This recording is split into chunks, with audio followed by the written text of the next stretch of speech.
Gosh darn it, let me tell you what. There are some times where you just don't know if you're supposed to like something, okay? You're not supposed to know if you like getting up early, but just like as you get older, you do, and then it becomes a fact of life. You don't know if you're supposed to like mowing a lawn until you have a lawn, and then you just kind of enjoy it. You don't know if you're supposed to enjoy paying off a credit card, but that AutoZone credit card that you build a baller ass Malibu in 2015 eventually has to get paid off once you have a real full-time job. And just kind of how it works. And you're not entirely sure if you're supposed to like new car designs, okay? Change is scary and most people don't like change. BMW. So that is what we're gonna be talking about today. I'm Alex, alex.fi on Instagram, and today's episode of Who? Why? Today we're going to be talking about if, why, and possibly should you actually love or even like the brand new Subaru BRZ/FRS/86, whatever it is that they're going to call it, to replace the good old BRZ/FRS.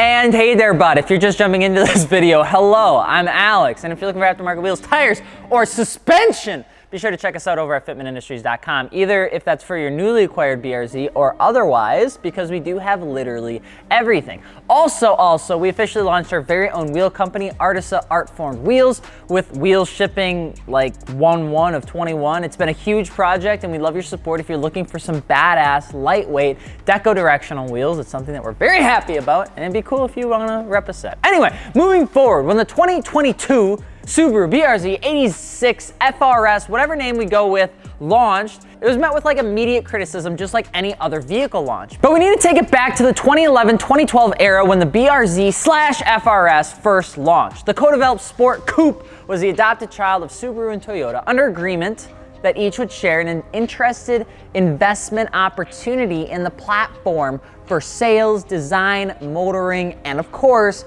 affordability, because they didn't want to hemorrhage out their other platforms. When the BRZ FRS first came out, people were relatively ecstatic, minus those that wish it came with more power. But for the price, it was tough to beat for a new sports car. It was under the Subaru WRX, a sports sedan. It was well underneath anything from Europe and gave those that wanted something besides a Mustang in the United States something aggressive, but small and felt small. The car was also mass produced and was readily available pretty much anywhere in the world, which meant that prices came down really quickly and the aftermarket community stepped in and just kind of did their thing with everything you possibly could with that car.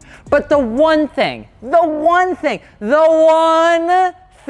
people wanted, okay? They want the whoopsh, whoopsh. They wanted a turbo. People like you and people like me, we wanted a turbo in the car, all right? The 200 horsepower wasn't enough to scream about, and sure, it did the job, but just a touch more would have given the car really some good old-fashioned concentrated pulp. So the industry was patient. When the next generation BRZ was teased, everyone was confident, and I mean everyone was confident that it was gonna come with some sort of optional turbocharged 4-cylinder. And when the new BRZ was introduced, it touted a 2.4 liter with 228 horsepower, 184 foot-pounds of torque, and no supercharger, all right? It was even more so confusing because the 2.4 liter horizontally opposed came from the Ascent, which has a turbocharger at the bottom of the platform. Like that one has it, all right? But this one didn't. Subaru didn't want that. They wanted the car to sit lower, okay? They wanted to make sure that it was weighing less than 3,000 pounds. And at the end of the day, they really just didn't want it to cost that much. People were sad and then angry, and they went all through all 5 things of grief, okay?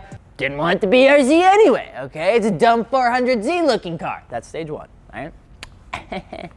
Stage 2. I just don't know why they wouldn't even offer one. Like, why aren't they trying to grow their audience? Number 3. Well, maybe it'll make it easy for like a bolt-on system for the 2.4 liter. Like, it's gotta be there, you know? Like, right? Number 4. I just don't know what I'm gonna do with my life because they don't introduce a turbocharger. It's gonna be the worst thing ever. And then 5. Fine, have it without a turbocharger and I'll just do it anyway. So should we toss out the new 2022 BRZ right out of the window because of the lack of a snail boy? Probably not, okay? Bear with me, I bit my lip and it hurts, but bear with me because I'm gonna tell you why. The new BRZ is estimated to come in at around $31,000, which is again, a strong price point for an entry-level sports car here in 2021. For it to stay in that price range, sacrifices, they have to be made, okay? The introduction of a turbocharger requires not only a turbocharger, but also usually reinforced internals, exhaust systems, ECU tune, and all that good stuff that kind of ties back to a thing that we would call money. And then secondly, warranty. It's just not in the cards for the car yet. And they found a nice hole to keep the car in for when it's in the market so that it doesn't really have to go anywhere up or down. Think about how much the first GTR costed the industry. It was actually relatively cheap. Now look at it now. It's really expensive to pick up a new GTR, and Subaru doesn't want to do that. The BRZ still packs a free-to-play size punch through the new generation. It's got 23 more horsepower, it's got more torque, it still has a 6-speed manual, and that's just nice. It's got a lower center of gravity, it's got a stiffer front suspension, and it's still under 3,000 pounds. It's received almost perfect 50-50 weight distribution, which for the size is pretty good. The goal of the revised car was to essentially just take the previous year and tighten everything up. The limited slip differential and the tightened suspension will give the car a more sports feeling versus a sloppy coupe that some of the new cars feel when they're in comfort mode, except it's all the time. They're trying to take a little bit of a playbook out of Porsche versus BMW. Subaru really did try to stretch the dollar here too, and if you take a look at the inside, it's got some new fancy bits. It's got a new digital gauge cluster, it's got a track drive mode, it's got super bolstered seats, it has stitching that finally makes sense to the outside colorway of the car. Seriously, look at Gels' car, look at the stitching, it does not match, and it's very weird that it does that, okay? It's got thin A-pillars, a 13.5:1 steering ratio adjustment, which is up from the 13.1, which makes it feel a little bit tighter when you're driving it around.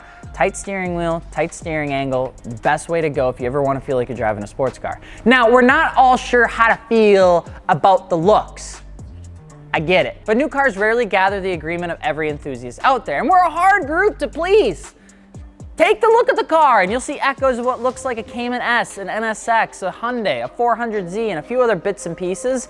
And it kind of just all comes together. It doesn't look half bad, and the vents are functional for once with an entry-level sports car. Like, what is that? It's got a duckbill lip on the back, and it's got a raised butt, which makes it give it a little bit more of an aggressive look. There's 17 and 18-inch options for the wheels, and Michelin's, which is actually gonna help the car, that actually slap and will really help get the new enthusiast that's jumping in on a stock car to feel really good about the purchase as well. While 30 or so horsepower or torque doesn't necessarily seem like a lot, I do try to keep my hopes on new cars as low as humanly possible, because then you can't be disappointed. Like, it's almost impossible to be disappointed when you keep your life like that. The fact companies are even making sports cars right now makes me happy, because there's not many people really jumping into them anymore. Sure, the Subaru BRZ does quite a bit, and it could have some problems, but at the end of the day, it's an entry-level sports car that people are bound to add turbos to, throw wide bodies on, and big old girls to fill up that wheel gap, and that is why they keep making the car.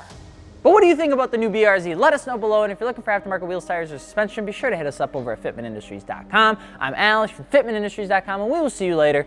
Peace. Just put a turbo back on the car. I don't understand why the Ascent can have a turbo, but this one can't.